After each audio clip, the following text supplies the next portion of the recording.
Bienvenue à ce deuxième webinaire francophone de la Société européenne d'endocrinologie que j'ai beaucoup de plaisir à co-présider aujourd'hui avec la présidente de la STEDIAM, le professeur Nabila Rekik Mejdoub. Je suis moi-même Jérôme Berthora, le président de la Société européenne d'endocrinologie. Donc, nous avons comme modérateur aussi pour ce webinaire le professeur Gérald Ravro, qui est président de la Société française d'endocrinologie. Et ce webinaire va être consacré à l'hyperandrogénie. Nous allons aborder à la fois les causes ovariennes et les causes surrénaliennes. Et comme lors de la première édition, après deux conférences par des experts respectivement sur les ovaires polykystiques et l'hyperplasie congénitale des surrénales, nous écouterons trois cas cliniques présentés par des endocrinologues francophones et nous aurons une participation venant, vous voyez, diverses, d'Algérie, du Maroc et du Liban. Je vais laisser la parole, juste, excusez-moi, diapositive suivante avant d'introduire directement. Next slide. Juste pour ceux d'entre vous qui ne seraient pas membres de l'ESE, quelques informations. C'est une société qui a 4500 membres. Diapositive suivante. Next slide. Et les membres sont souvent membres d'une société nationale qui fait partie du ESE Council of Affiliated Society, la STEDIAM, la société libanaise par exemple, font partie de ce conseil des sociétés affiliées et ça donne droit à une inscription à un tarif préférentiel pour devenir membre de l'ESE. Et quand vous êtes membre de l'ESE, vous avez accès à un certain nombre d'activités d'éducation. Vous avez aussi un abonnement en ligne gratuit à certains journaux comme le European Journal of Endocrinology, qui est le grand journal de notre société. Nous allons maintenant passer aux conférences et je laisse ma coprésidente, le professeur Mejdoub, introduire la première oratrice.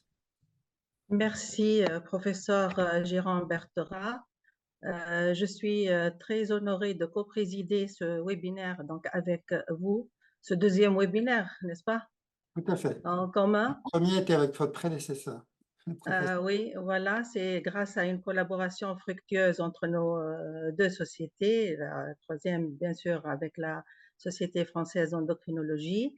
Et donc, l'hyperandrogénie, on l'a choisi parce que on a jugé que c'est un thème très intéressant et qui va être attractif pour les endocrinologues. Alors, la première conférence va traiter justement le syndrome des ovaires polykystiques, diagnostic, traitement Quad 9. Donc, Quad 9, on va le voir avec Dr Inès Kamoun. Donc, Inès Kamoun est professeure en endocrinologie à la faculté de médecine de Tunis. Elle est chef de service d'endocrinologie à l'Institut national de nutrition et de technologie alimentaire de Tunis, Tunisie. Donc, les ovaires polykystiques, justement, représentent l'un des accès les plus importants sur lesquels Dr Inès Kamoun a travaillé. Elle a produit sa thèse, plusieurs publications et projets de recherche. Alors, à vous la parole, Dr Inès Kamoun. Merci, Dr Mejdoub. Merci, professeur Berthera. Je remercie la Société européenne d'endocrinologie ainsi que la Société tunisienne d'endocrinologie de m'avoir associée à ce webinaire pour parler d'un sujet qui m'intéresse énormément, qui est le syndrome des ovaires polykystiques. Donc, je vais essayer de partager l'écran. Donc, on va parler du diagnostic et du traitement du syndrome des ovaires polykystiques en se basant essentiellement sur les dernières recommandations parues en 2023, l'International Guidelines, donc paru en 2023. Donc, je n'ai aucun conflit d'intérêt à déclarer. Syndrome des ovaires polykystiques, qui est une pathologie ancienne, décrite déjà depuis 1935 chez des femmes obèses, en aménorrhée, avec un hirsutisme et un aspect polykystique des ovaires. Là, on sait que c'est une pathologie qui est devenue très fréquente, 10 à 20% des femmes jeunes en âge de procréer. Et il y a eu plusieurs définitions, plusieurs consensus qui parlent de cette pathologie. La définition la plus utilisée est celle établie à Rotterdam en 2003 et la dernière est celle qui est parue en 2023 et sur laquelle je vais me baser pour présenter les nouveautés concernant ce syndrome. Donc, le diagnostic positif du syndrome des ovaires polykystiques, puisque c'est un syndrome, donc association de plusieurs critères. Certains critères sont cliniques, d'autres sont biologiques, d'autres sont échographiques. Donc, le premier critère, c'est l'oligo ou l'anovulation. Le deuxième critère, c'est l'hyperandrogénie, que ce soit clinique ou biologique. Et le troisième critère, c'est l'aspect échographique d'ovaires polykystiques, donc à l'échographie. Selon la définition, le consensus de Rotterdam, qui a été aussi retenu dans le dernier guideline, il faut avoir au moins deux parmi trois critères pour parler de syndrome des ovaires polykystiques. Mais, chose très importante, il faut d'abord éliminer toutes les autres causes d'hyperandrogénie, bien sûr, parce qu'on sait que l'hyperplasie congénitale des surrénales, certains syndromes de Cushing, les tumeurs virilisantes, ainsi que la prise d'androgènes exogènes, peut donner aussi bien l'oligo-anovulation que l'hyperandrogénie et même l'aspect polykystique des ovaires. Donc finalement, il faut éliminer d'abord les autres signes, les autres causes d'hyperandrogénie avant de parler de syndrome des ovaires polykystiques. Commençons par l'oligo-anovulation. Donc cliniquement, la patiente va présenter essentiellement des troubles des règles. Donc s'il s'agit d'une femme adulte ou bien au moins 3 ans après la ménarche, trouble des règles, ça veut dire cycle inférieur à 21 jours ou bien supérieur à 35 jours ou avoir moins de 8 cycles menstruels par an. Chez l'adolescente, pendant la première année après la ménarche, c'est normal d'avoir des cycles donc, plus ou moins lents. Ça reste toujours physiologique. Pendant la deuxième et la troisième année, normalement, les cycles sont considérés pathologiques s'ils sont inférieurs à 21 jours ou supérieurs à 45 jours. Et à partir de la troisième année, on parle donc de troubles des règles si on dépasse les 35 jours. La patiente peut avoir aussi une aménorrhée primaire après l'âge de 15 ans. C'est rare, mais c'est décrit d'avoir une aménorrhée primaire dans le cadre d'un syndrome des ovaires polykystiques. Et elle peut avoir aussi des troubles de la fertilité, qui est une cause assez fréquente de consultation, surtout en gynécologie.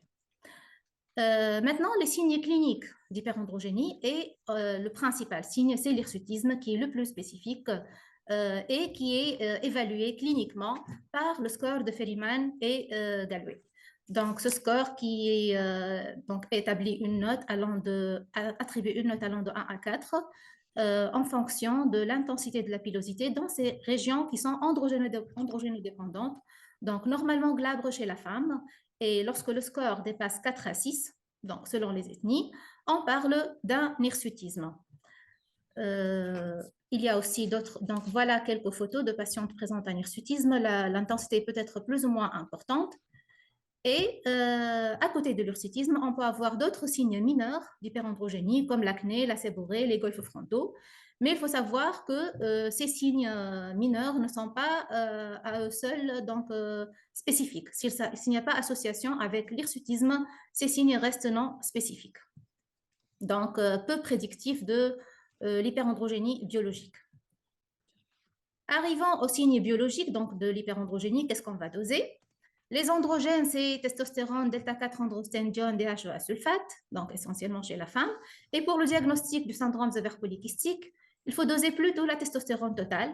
Sinon, la testostérone libre, ou bien on peut calculer le Free Androgen Index, qui est facilement calculé à partir de la testostérone et de la SHBG. Le laboratoire doit donner les valeurs de la normale en fonction de la population et il faut savoir que normalement l'élévation elle est modérée. Dans le syndrome des ovaires polykystiques, il n'y a pas de taux tumoral de testostérone.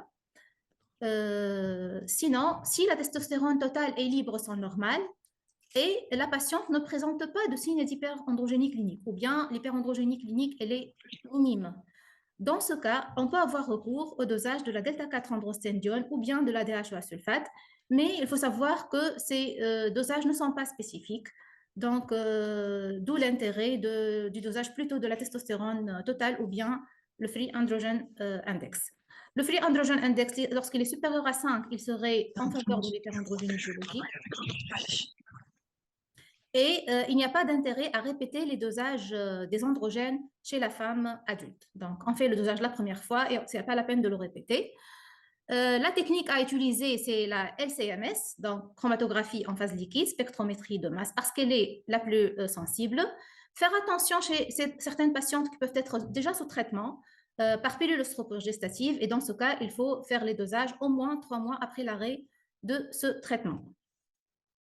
Des perspectives d'avenir dans le dosage des androgènes, les androgènes 11 oxygénés. Donc ça, c'est une nouveauté. Ce qu'on voit ici, c'est la chaîne de synthèse et de métabolisme des androgènes. Et ce qui est dans les rectangles noirs, c'est les androgènes 11 oxygénés qui proviennent de l'effet de la CYP11-bêta et de la 11-bêta hydroxystéroïde déshydrogénase sur la testostérone et la delta-4-androstenedione. Quel est l'intérêt de ces androgènes? En fait, ça a été décrit depuis 2017. Il y a eu des publications qui parlent de l'intérêt de ces androgènes 11 oxygénés dans le syndrome des ovaires polykystiques, comme cette étude qui a rapporté que le taux des androgènes 11 oxygénés, ici représentés en rouge, serait plus important chez les patientes SOPK par rapport aux patientes, donc aux femmes de la population générale. Donc, on sait que les patientes SOPK ont un taux d'androgène plus élevé, mais à l'intérieur de ce taux d'androgène, il y a beaucoup plus d'androgène 11 oxygénés par rapport aux femmes qui sont saines. Et les auteurs ont rapporté que cette élévation serait non seulement en rapport avec l'excès d'androgène, mais aussi ça serait un marqueur important de l'insulinorésistance, des anomalies métaboliques qu'on observe fréquemment chez les patientes ayant un syndrome des ovaires polykystiques. Donc, le problème, qu'il n'y a jusqu'à ce jour pas de cut-off concernant les androgènes 11 oxygénés, ce qui limite leur utilisation en pratique courante. Passons au signe échographique de syndrome des ovaires polykystiques. L'échographie, bien sûr, de préférence devrait être faite par voie endovaginale et par un gynécologue ou bien un radiologue qui est expérimenté, parce que ça doit préciser aussi bien la taille des ovaires que le compte des follicules en trop. Il faut savoir que l'échographie à elle seule ne fait pas le diagnostic de SOPK et qu'il y a des critères stricts de diagnostic, donc que ce soit un volume ovarien supérieur à 10 000 litres ou bien la présence de follicules supérieurs à 20 par ovaire avec une taille entre 2 et 9 mm. Si on utilise une sonde d'échographie qui est sensible supérieure ou égale à 8 MHz. Maintenant, si l'échographie est faite par voie suspubienne ou bien si l'échographe utilisé n'est pas très sensible, on peut faire le compte folliculaire par section et si le nombre est supérieur à 10 par section, on peut parler de la présence de signes échographiques d'ovaires polykystiques. Bien sûr, ces signes peuvent être unis ou bilatéraux, donc sur un ou deux ovaires. L'AMH dans le diagnostic du syndrome des ovaires polykystiques et depuis plusieurs années, elle a été proposée comme marqueur de syndrome des ovaires polykystiques. L'AMH, elle est fortement corrélée au nombre de follicules en trop, elle est sécrétée par les follicules de petite taille et là, de plus en plus, on parle de l'AMH en tant que non seulement un marqueur, mais un acteur vraiment de l'arrêt folliculaire. Ce qui est recommandé là, c'est de faire ou bien une échographie ovarienne ou bien le dosage de l'AMH. Donc, pas les deux, mais on peut faire un dosage de l'AMH, surtout lorsque l'échographie ovarienne n'est pas contributive chez certaines patientes obèses, vierges, chez qui l'échographie ovarienne est faite par voie suspubienne avec l'obésité, donc elle est de mauvaise qualité. Et dans ce cas, on peut utiliser l'AMH. Par contre, si on a déjà l'association de troubles menstruels et d'hyperandrogénie, dans ce cas, ce n'est pas la peine de faire le dosage de l'AMH. Et d'ailleurs, même l'échographie n'est pas recommandée si on a déjà deux critères, les critères anomalies menstruelles et hyperandrogénie clinique ou biologique. Donc voilà pour résumer le diagnostic positif du syndrome des ovaires polykystiques. Si on a déjà cliniquement une spanioménorrhée avec une hyperandrogénie clinique, après avoir éliminé les autres causes d'hyperandrogénie, on peut déjà confirmer notre diagnostic de syndrome des ovaires polykystiques. Sinon, en l'absence d'hyperandrogénie clinique, il faut doser les androgènes, donc essentiellement la testostérone totale ou bien la testostérone Free Androgen Index. Et après avoir exclu les autres causes d'hyperandrogénie, on peut faire notre diagnostic. Si on n'a qu'un seul critère, soit la spanioménorrhée, soit l'hyperandrogénie clinique ou biologique, dans ce cas, il faut faire l'échographie, bien sûr respecter les critères échographiques exigés, sinon l'AMH peut avoir un rôle en troisième ligne pour le diagnostic du syndrome des ovaires polykystiques et surtout chez les patientes où l'échographie elle est peu contributive. Il faut savoir que l'AMH, elle est variable dans la population générale, elle diminue avec l'âge, avec l'IMC, chez les patientes qui sont sous pilule œstroprogestative, et que le seuil il est très variable en fonction de la population. Donc, il n'y a pas de cut-off qu'on peut utiliser chez toutes les femmes. Donc, des études dans les différentes ethnies devraient être établies. Par exemple, en Tunisie, on a déjà une étude faite dans le service. Chez les patients tunisiennes en hyperandrogénie, on a retenu le seuil de 3,41 nanogrammes par millilitre qui serait corrélé au diagnostic positif de syndrome des ovaires polykystiques. Deuxième partie de cette présentation, donc la prise en charge. Maintenant, le diagnostic est fait, comment on va traiter notre patiente? Les objectifs thérapeutiques chez les patientes atteintes de syndrome des ovaires polykystiques, c'est d'abord, bien sûr, de prendre en charge les symptômes pour lesquels elles consultent, hirsutisme, troubles menstruels, infertilité. Améliorer les troubles psychologiques qui sont très nombreux chez les patientes SOPK et améliorer leur qualité de vie. Et puis, réduire les risques à long terme. On sait que le syndrome des ovaires polykystiques est associé à un risque métabolique, à un risque cardiovasculaire et à un risque de cancer de l'endomètre à long cours.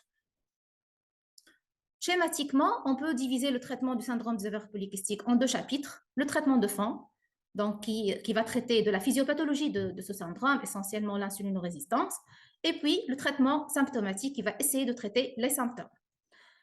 Pour le traitement de fond, il y a bien sûr tout d'abord les règles hygiéno-diététiques. On sait que l'obésité est très fréquente dans le syndrome des ovaires polykystiques et l'alimentation saine et équilibrée devrait être conseillée à toutes les patientes ayant un syndrome des ovaires polykystiques, même si elles ne sont pas obèses, puisque l'alimentation saine, équilibrée à elle seule est bénéfique, elle peut améliorer les symptômes du syndrome des ovaires polykystiques, même en l'absence d'obésité ou de surpoids. Aucun régime n'a montré son efficacité par rapport à un autre. De même, l'activité physique devrait être recommandée chez ces patientes et n'importe quel type d'activité physique. Il n'y a aucune différence qui a été constatée entre les différents types d'activité physique. Donc, elles peuvent faire l'activité qu'elles préfèrent elles-mêmes. En cas de surpoids ou d'obésité, la perte pondérale de 5 à 10% du poids initial sur une durée de 6 mois permet d'améliorer les symptômes et surtout en ce qui concerne les troubles des règles. Cependant, les règles hygiéno-diététiques qui sont très efficaces, simples, sont difficiles à maintenir. Donc, le plus souvent, les patientes, après avoir perdu du poids, elles reprennent leur poids donc perdu et même plus que les kilos qu'elles avaient perdus. Donc, ça, c'est un problème. Et juste pour donc, résumer l'effet de la perte de poids, on avait une patiente qui avait initialement un IMC à 37 et des épisodes de spanioménorrhée. Et avec le temps, vous voyez donc au cours des années, à chaque fois qu'elle perd du poids, elle reprend des cycles menstruels réguliers sans aucun autre traitement. Et lorsqu'elle reprend du poids, la spanioménorrhée réapparaît. Et là, maintenant, cette patiente, elle est suivie, elle est encore suivie et elle a maintenant un poids qui est normal avec amélioration spectaculaire des signes du syndrome des ovaires polykystiques. Donc, le traitement médicamenteux en tête de file la metformine, qui a été utilisé depuis longtemps dans le syndrome des ovaires polykystiques, même en dehors de troubles des métabolismes glucidiques. Il est recommandé de l'utiliser surtout chez les patientes avec un IMC supérieur à 25 kg par mètre carré, dans le but de prévenir, mais surtout de prendre en charge les troubles métaboliques et un éventuel diabète de type 2. Il y a aussi une amélioration des troubles menstruels qui est notée sous traitement par metformine. La dose minimale efficace n'est pas consensuelle. On sait que la dose maximale est de 2,5 grammes chez l'adulte. Et concernant les effets indésirables, c'est les effets indésirables habituels de la metformine, donc gastro-intestinaux, qu'on peut éviter par une posologie progressive à prendre au milieu ou à la fin du repas. Et puis, le déficit en vitamine B12 est là, si on a une patiente à risque de déficit en vitamine B12 qui est traitée pendant longtemps par la metformine, il faut penser à doser la vitamine B12, donc surtout chez les patientes qui ont eu une chirurgie bariatrique, les patientes diabétiques qui ont un régime végétarien, donc qui sont à risque d'avoir un déficit en vitamine B12. L'inositol, c'est aussi un insulinosensibilisateur qui est commercialisé sous forme de complément alimentaire Et plusieurs articles sont parus ces dernières années concernant le rôle de l'inositol dans le syndrome des ovaires polykystiques. Cependant, l'amélioration, elle concerne surtout les paramètres métaboliques. Par contre, les troubles des règles, l'hirsutisme, le taux de grossesse ne s'améliorent pas significativement sous inositol. Donc, il y a aussi les analogues de la GLP-1 pour leur effet bénéfique sur le poids qui ont été essayés dans le syndrome des ovaires polykystiques sous contraception efficace et à des doses progressives pour éviter les effets indésirables gastro-intestinaux. Aller jusqu'à la chirurgie bariatrique chez les patientes avec un SOPK, on sait que le syndrome des ovaires polykystiques, c'est une situation à haut risque métabolique et donc la chirurgie bariatrique pourrait être conseillée lorsqu'on a un IMC supérieur ou égal à 35 kg par mètre carré. Bien sûr, associée à une contraception jusqu'à 1 an après la chirurgie et à l'éducation nutritionnelle nécessaire dans le cadre de la chirurgie bariatrique. Maintenant, qu'en est-il du traitement symptomatique du syndrome des ovaires polykystiques? En tête de file, c'est la pilule œstroprogestative pour son effet à la fois qui bloque donc tout l'axe gonadotrope et donc ça traite à la fois les troubles des règles et l'hyperandrogénie.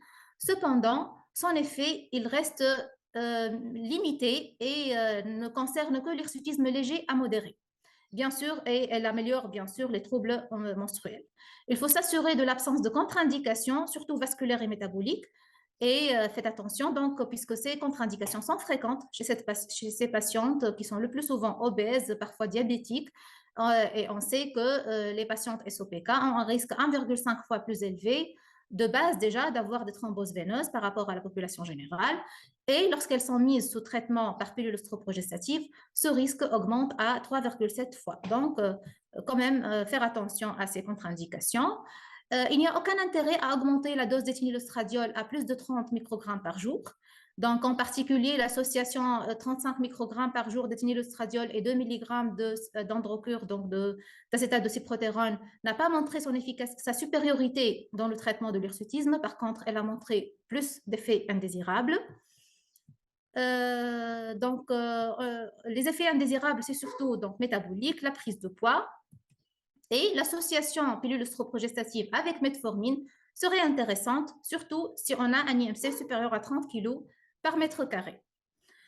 L'acétate de cyprotérone, donc l'androcure, c'est des comprimés dosés à 25 et 50 mg.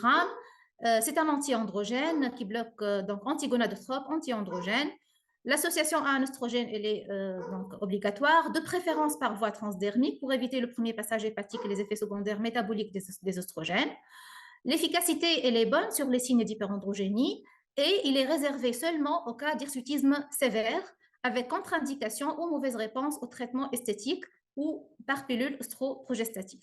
Donc, pourquoi cette restriction d'utilisation? C'est surtout à cause des effets indésirables de cette molécule. Donc, elle doit être bien sûr associée à une contraception efficace vu le risque tératogène. Le schéma thérapeutique normalement associe 50 mg par jour d'acétate de cyprotérone avec un oestrogène pendant 20 jours du cycle. Cependant, les dernières recommandations disent qu'il ne faut pas augmenter la dose au-dessus de 10 mg par jour parce qu'il y a un risque de méningiome. Donc, ce risque de méningiome, il a été décrit depuis plusieurs années. Et il y a une surveillance particulière qui doit être faite pour ces patientes qui sont sous acétate de cyprotérone, surtout si la durée de traitement dépasse les 5 ans. Le risque de méningiome est réversible à l'arrêt du traitement. Il faut en informer les patientes et surtout, il faut utiliser utiliser ce médicament avec la durée minimale efficace et la dose minimale efficace et la durée la plus courte possible pour éviter ce risque. L'IRM cérébral est indiqué au début du traitement et puis si on arrive à 5 ans d'utilisation. Les autres anti-androgènes comme l'aspironolactone ont une efficacité minime sur l'hirsutisme avec des effets indésirables donc parfois marqués. Il y a aussi la finastéride et la flutamide qui sont rarement utilisées. La dihydrogestérone, donc, elle est utilisée pour régulariser les cycles menstruels. C'est de la progestérone naturelle. Elle n'a pas d'effet sur l'hyperandrogénie, mais elle arrive à régulariser les cycles menstruels. Et bien sûr, les mesures esthétiques, l'épilation au laser, l'épilation électrique, qui est indiquée chez toutes les patientes avec SOPK. Là, c'est juste les recommandations de la SFE en 2020 qui insistent sur le fait de réserver donc l'acétate de cyprotérone aux patientes qui ont un hirsutisme vraiment sévère avec inefficacité des mesures esthétiques et de la pilule estroprogestative. Il ne faut pas changer de médicament avant 6 mois de traitement, puisqu'on a besoin de 6 mois pour évaluer l'efficacité du traitement. Ne pas oublier la prise en charge psychologique, puisque ces patientes souffrent souvent de dépression, d'anxiété, de plusieurs problèmes psychologiques, et d'où l'intérêt de l'éducation thérapeutique chez les patientes avec une bonne explication de la pathologie. Il faut comprendre les plaintes principales de la patiente pour pouvoir y répondre, expliquer les différents moyens thérapeutiques et avoir surtout une décision thérapeutique partagée avec la patiente. Je passe très rapidement sur l'infertilité. Le traitement utilisé de première intention maintenant, c'est le létrozole, inhibiteur de l'aromatase. L'association de la metformine améliore le taux de grossesse, le taux de naissance vivante et limite la prise de poids pendant la grossesse. Il faut surveiller ces patientes au long cours sur le plan métabolique, lipidique. Le dépistage du diabète est indiqué dès le diagnostic, même à un âge jeune. Et en cas de désir de grossesse, dépister le diabète à la première consultation prénatale. Donc, le risque au long cours est surtout cardiovasculaire et cancer de l'endomètre. Donc, d'où la nécessité d'une prise en charge précoce pour essayer de limiter ces risques. Les principaux messages à la fin, donc l'intérêt, donc il faut avoir 2 critères sur 3 au moins, après avoir éliminé les autres causes d'hyperandrogénie. L'intérêt de l'AMH qui prend maintenant sa place dans le diagnostic du SOPK en 3e ligne si l'échographie est non concluante, et si on n'a pas déjà 2 critères déjà établis dès le départ. La testostérone totale est libre et c'est l'androgène à doser. Et puis, le traitement de fond, donc règle hygiéno-diététique, metformine, plutôt pour toutes les patientes. Sinon, pour le traitement symptomatique, c'est au cas par cas, en fonction des plaintes fonctionnelles. Les mesures cosmétiques associées à la pilule estroprogestative sont souvent efficaces pour l'hirsutisme. Rarement, on a recours à l'acétate de cyprotérone. Et ne pas oublier la prise en charge psychologique très importante. Merci. Merci beaucoup, Merci, professeur Dr Kamoun. Ernestine. Je laisserai ma coprésidente modérer les questions, sachant que vous pouvez tous poser des questions dans le chat. Merci, Dr Kamoun, pour cette belle présentation. Elle est claire, elle est actualisée. C'est les recommandations de 2023, justement. Oui. Bon, voilà. Je vois dans le chat une question. Donc, Oui, vous voulez que je les lise? Il y a une première question sur le diagnostic différentiel entre SOPK primaire et secondaire, et avec une sous-question surtout quand il peut s'agir de late onset HS. J'imagine hyperplasie congénitale des surrénales forme tardive. Oui. C'est En fait, un diagnostic différentiel un petit peu. c'est un diagnostic différentiel, ce n'est pas un SOPK secondaire. Si on a un bloc enzymatique en 21 hydroxylase, ça sera donc un bloc en 21 hydroxylase. Ce n'est pas un syndrome des ovaires polykystiques. Justement, on ne peut pas retenir le diagnostic de syndrome des ovaires polykystiques qu'après avoir éliminé les autres causes, en particulier le bloc enzymatique à révélation tardive, là où il mime point par point le syndrome des ovaires polykystiques. Si on ne fait pas le dosage de la 17-OH progestérone chez les patientes à risque d'avoir un bloc enzymatique, on ne pourra pas faire le diagnostic. Donc, il faut y penser pour l'éliminer avant de confirmer le syndrome des ovaires polykystiques. bien. Donc, la deuxième question, c'est, s'il vous plaît, est-ce qu'on peut parler d'une guérison du syndrome des ovaires polykystiques? En fait, guérison définitive, c'est difficile puisqu'on garde ces patientes à la consultation même après la ménopause parce que, en fait, c'est une pathologie à plusieurs versants, métabolique, infertilité, hirsutisme, il y a plusieurs, plusieurs symptômes. Et l'éthiopathogénie, je n'ai pas parlé dans ce qu'on s'est exposé parce que c'est très lent, mais c'est génétiquement déterminé. Donc, il y a l'hyperandrogénie d'origine ovarienne, il y a l'insulinorésistance, le rôle de l'AMH, et donc, tout ça, c'est génétiquement déterminé, c'est aggravé par l'obésité, par les facteurs environnementaux, mais le fait d'avoir une guérison, je pense que ce n'est pas possible, mais on peut traiter les symptômes, on peut éviter les complications via une bonne prise en charge, je pense. Bien. Est-ce qu'on sait comment fonctionne l'inositol? L'inositol, il fonctionne en fait comme insulinosensibilisateur. Il va diminuer l'hyperinsulinisme. L'insuline en excès, elle a un effet pathologique sur les ovaires. Elle a des récepteurs à l'insuline au niveau des ovaires, au niveau de l'hypophyse. Donc, d'où le rôle pathologique de l'insulinorésistance et de l'hyperinsulinisme.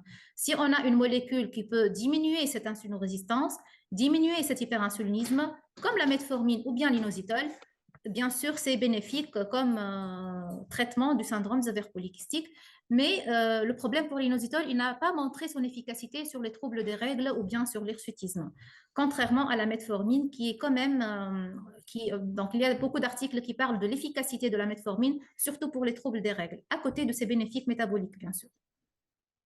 Je pense, professeur Majdoub, si vous êtes d'accord, c'est un sujet qui suscite énormément d'intérêt puisqu'il y a 26 questions dans le chat. Mais malheureusement, pour respecter le temps, je propose que le professeur Kamoun, vous avez la possibilité de répondre dans le chat pendant Ah, la suite d'accord. du webinaire directement aux personnes qui posent les questions. Parce D'accord. que sinon, on va laisser Non, l'ensemble on du va pas y webinaire arriver. Oui. sur ces questions, ce qui souligne l'intérêt de ce sujet qui a été sélectionné en discutant avec le bureau de la Stédiam, qui effectivement a bien identifié le sujet qui passionne les endocrinologues, hein, vu le nombre de questions records qu'on a après votre exposé. Oui, justement. Donc, Merci. si vous avez besoin d'aide, Désolée. le staff pourra vous expliquer comment répondre directement dans la boîte chat. Et on va passer maintenant, merci encore,